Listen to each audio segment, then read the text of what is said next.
Department of Defense, Cybersecurity Center, CSC, Washington, D.C. May 27th, D-Day -271, 08:32 Eastern Daylight Time, Universal Time Coordinated -4. Georgia kept one window open on her display to track the action in Los Angeles, but the rest were focused on her principal mission, Rome. The Vatican's computer center was very well guarded. She should know. She'd had a hand in arranging its security not long before she'd started working here. Knowing her own provisions had made it easier for her to devise ways to breach them, but after getting through them, and they were every bit as difficult as she'd planned, she had to sort her way through the security protocols of other unknown security experts. She was watching the traffic when she spotted a blip, an anomaly, and traced it. "Jonesy, I'm on it," Jones called back from his desk. "Definitely assault. Source is Los Angeles." "Well, that makes sense. What with all that's going on there," Bennett said as he strode over toward Georgia and her displays. "Show me." "Here," Georgia said, pointing to one window. "See how she's targeted the stack on their mainframe?" "Can't be done," Jones called over his shoulder. "It'll bounce." A moment later, he added, "She?" "Whatever," Georgia said, not bothering to move her flying fingers from her keyboard long enough to wave at him dismissively. "It was a feint," Jones said with respect in his voice. "The hat's going after the router." In security parlance, the good guys wore white hats and the bad guys wore black hats. Hats, for short. "Got it," Georgia said, following the trace back. "It's definitely Los Angeles. El Segundo. Dynacore?" "I've got the resources," Georgia agreed, even as she honed down on the target. A moment later, she frowned.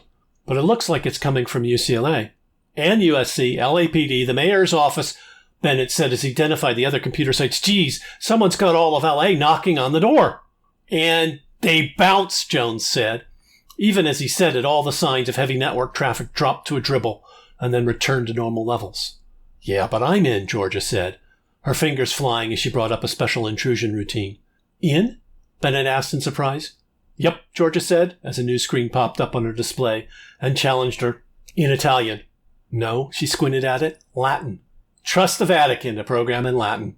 "Latin," Bennett said to himself, sounding amused. "It'll restrict their abilities." "Not much," Bennett said. "Most of the scientific words we use are derived from Latin." He glanced down to Georgia, his eyes narrowed. "Georgia, how long until—" "I'm working on it," Georgia said, bringing up the routines she'd written in anticipation of this moment, restructuring them for the different language and launching them against the computers in the Vatican's data center. Above and behind her, Bennett's cell phone beeped and he answered it quietly, spoke a few words, and hung up. "You might want to know your father Lawson phoned Ryan." "Huh," Georgia grunted, her attention focused firmly on the reams of data that were now streaming to her through the breach in the Vatican's security. She paused a moment, backtracked to review a packet of data, and drew in a sharp breath. "What?" "1," Georgia said, her voice cold, as she tapped her nearest screen and pointed to a window bordered with blinking red. Bennett didn't need to ask for clarification. There were 10 signs of an artificial intelligence. Georgia had found one. The first one was easy and obvious, that there be enough computational power. It was clear that the Vatican Center had surpassed that requirement. 2, Georgia said a moment later, pointing to a second flashing screen. The second screen showed the unmistakable use of neural networks, the computer programs that mimic the neurons in the human brain, a second marker for artificial intelligence. "I'm getting some kickback here, Jonesy," Georgia replied. "I'm on it," Jones said, picking up the screens that she'd sent over to him. A moment later, he grunted, "This is pretty good." Coming from Jones, that was an understatement.